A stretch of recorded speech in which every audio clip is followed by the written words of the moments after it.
What up, y'all? It's 4 a.m. Excuse the darkness. It's 4 a.m. Actually, it's 4:07 to be exact in the morning.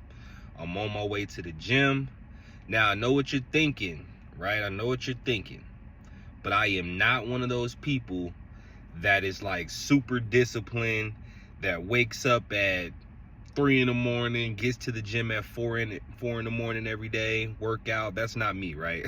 I'm not super disciplined. I don't wake up at 3 a.m. or 4 a.m. I don't hit the gym every day at this time. I was just at home and I couldn't sleep, right? My mind was racing and racing and racing and I couldn't sleep. Like I had went to sleep, but I woke up and I couldn't go back to sleep. That's what it was, right? Because my mind is just racing. And I'm just wondering, like, man, why can't I go back to sleep? And then when I thought about it, I remembered that I had told myself that I was supposed to go to the gym earlier, right? I told myself, like, man, it's been like, a couple days since you've been in the gym. Let's make sure you get it in today. And of course, I got sidetracked with, house duties, taking care of the house, cleaning up around the house, doing some laundry, taking care of my kids.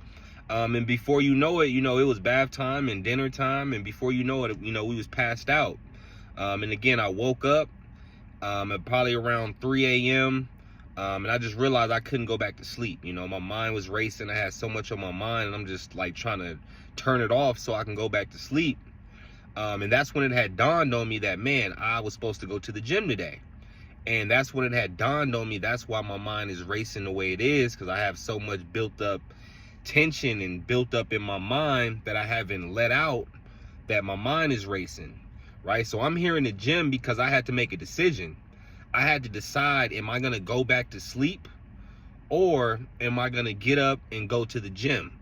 Now, mind you, I still got to be up in a couple hours. I still got to, get my kids up and at it. I still got to do everything that I'm supposed to do. So I'm going to be missing out on some sleep. But when it comes to this healing journey, you have to do what's necessary, right? So I'm at the gym. Yeah, I want to be strong and I want to be healthy and all that good stuff. But the reality of it is this gym is a part of my self-healing, right? It's a part of my self-care. So that's why, even though I was going to miss out on sleep, I made sure that I got up and I made this happen. I made sure I made my way to the gym. Because when I'm in the gym, my mind is a lot clearer, right? I can think a lot clearer. I'm not foggy in the mind, right? I'm at ease when I'm in the gym. But when I miss the gym, I'm foggy. My mind is racing, right? I'm more susceptible to negative thoughts, right? The gym has been something that I have identified as a way for me to self-heal and self-care.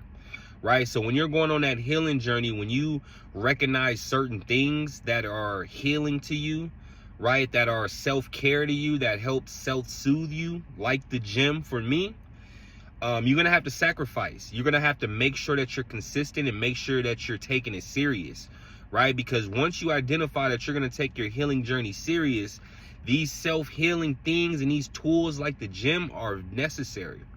Right? So even if you're like me, you're a family man, you got kids, you got a bunch of things to do throughout the day, right? You're going to still have to find time for yourself. You're going to have to find time for that thing that heals you, right? You're going to have to find time for self-care, right? Even if it's at 4:07 in the morning, like me, right? Yeah, I got to get up in a few hours, but I'm still making sure that I take care of myself. I'm going to get this healing in. Right? Yeah, I'm working out, but I'm really healing. This is cleansing for me. This is therapy for me, right? This is self-healing for me, right? It's not just about working out and big muscles and making sure I'm fit. Yeah, that comes with it, but this is self-healing for me. This is self-care. So when you have that self-care, when you identify something that helps you heal, you got to get it done, right? Even if it's 4 in the morning, even if you're going to miss out on sleep, and even if you're going to be a little tired, you got to make sure you push through and get it done. So here I am at it's 4:12 now in the morning, right? I'm about to get this workout in. I had to make sure I got here, man. I had to because I already told myself that I needed to get it done and I didn't do it. So I was not going to go back to sleep. I knew that I had to bring my butt to the gym and clear my mind. And so that's what I'm about to do, y'all. So this is just a reminder that when you find things in your life that is self-soothing, that is self-healing, right, that is self-care, you make sure you get those things done. I don't care if it's taking a walk, meditating, doing laundry, going to the gym, right? Doesn't matter. Whatever it is that helps you soothe yourself, whatever helps you heal yourself, make sure you get those things done. Make sure you make those things a priority, right? The gym is a priority for me now, right? Yeah, again, like I said, I want to stay fit. I want to be strong, but it's about my healing journey. So this gym has become a priority for me. All right, so make sure whatever you find that is self-healing for you, make sure you get it done. All right, y'all. And above all, remember, we're here to heal. Let's go.